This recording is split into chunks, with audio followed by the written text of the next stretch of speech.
Central Africa is home to the second largest rainforest expanse on Earth, the forests of the Congo Basin. The management and protection of these forests is paramount to the health and well-being of the people of Central Africa and to the world. While the remoteness of many of these forests has helped protect them from overexploitation, growing populations and profitable international markets are looming threats. The forests of the Congo Basin also contain an extraordinary array of plants and animals, many of which are found nowhere else in the world. Balancing the needs of national economic development and the needs of forest communities with sustainable land conservation efforts is an essential part of protecting the well-being of the forests and those who depend on them. The Forest Service works internationally for a number of reasons. It started with our first chief, Gifford Pinchot, who traveled overseas and advocated for international collaboration. Today, the International Programs Office and the Forest Service, we work to carry out that vision, aiming to improve lives by tapping into the expertise of the Forest Service. In the Congo Basin, for example, we have over 40 partners, and we've been working here for almost 20 years, demonstrating our sustained commitment to those partners and to conservation work on the ground. With support from the U.S. Agency for International Development's Central Africa Regional Program for the Environment, the U.S. Department of State, and the multi-U.S. government agency Silvacarbon program, the U.S. Forest Service is providing targeted technical assistance and building capacity to improve forest and land management and to address the global threats of biodiversity loss and climate change.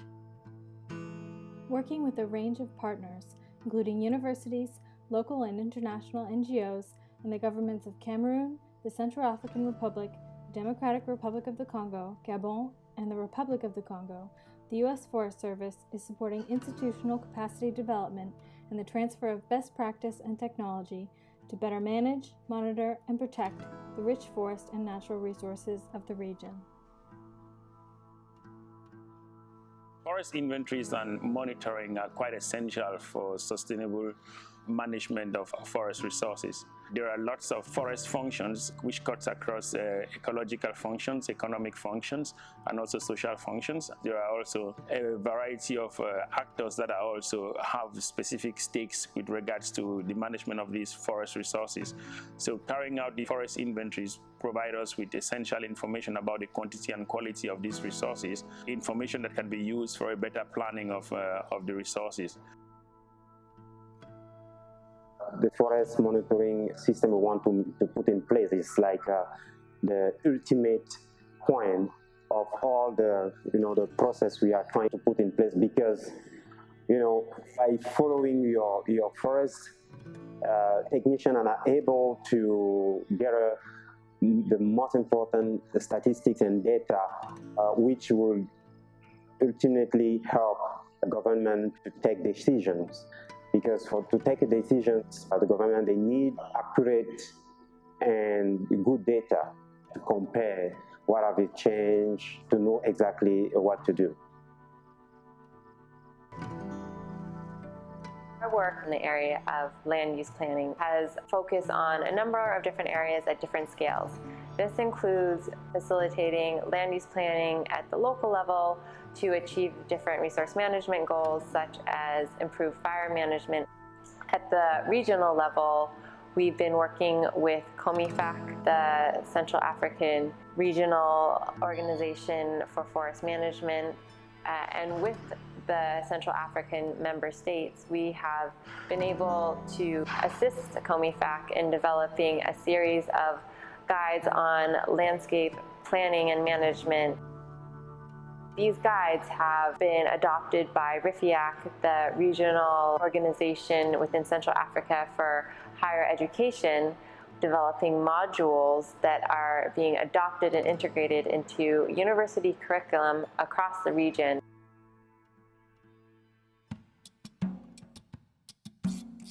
In collaboration with the U.S. Department of Justice, we are supporting efforts throughout the region to address illegal logging, and that work largely focused on law enforcement capacity building for a number of institutional actors operating here in the region.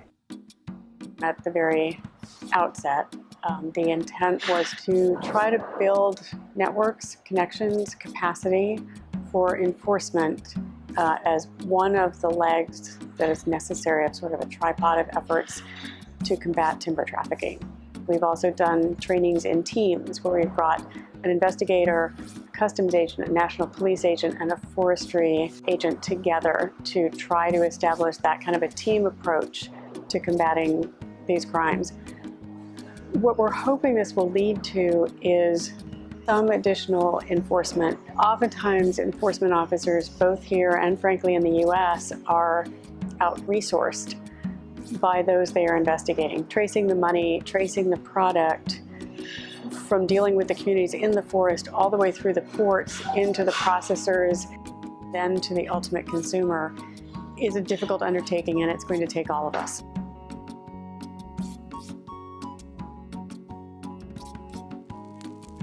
Dans les circonstances actuelles, c'est que les populations utilisent normalement les feux pour diverses raisons.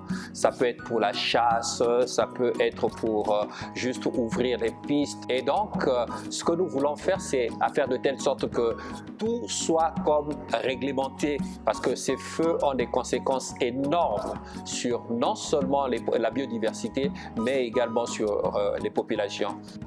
Within Central Africa, we've been working in the Democratic Republic of Congo and the Republic of Congo on improved fire management with various different communities. This work has spanned strategic fire management planning, working with different stakeholders to develop cross-cutting plans for improved resource management.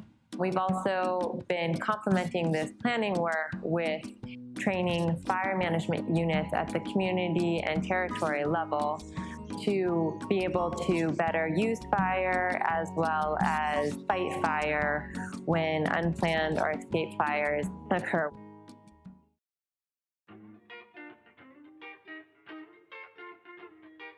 We've been working both with national protected area agencies as well as local communities and NGOs to improve the existing facilities for tourists within parks, as well as diversify activities available with the aim to increase sustainable financing to support the protection of biodiversity. In addition to this, we've been working with national protected area agencies to improve institutional capacity so that they are better able to manage their national protected areas.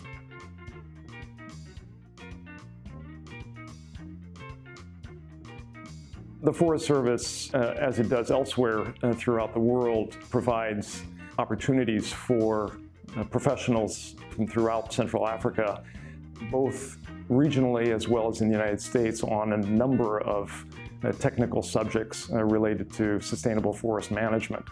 The Forest Service has a long-developed program of professional seminars that it offers in the United States, drawing on the extensive experience of our agency. US Forest Service travaille notamment avec le gouvernement pour renforcer les capacités. Dans le cadre de cet appui, nous essayons de renforcer les capacités des agents du ministère de l'économie forestière en leur donnant la possibilité de faire des masters dans la série développement durable. We see the collective work of the Forest Service and our partners throughout the region as moving in a positive direction in terms of capacity building, both of individuals who are working on the front lines of these issues and the institutions they comprise.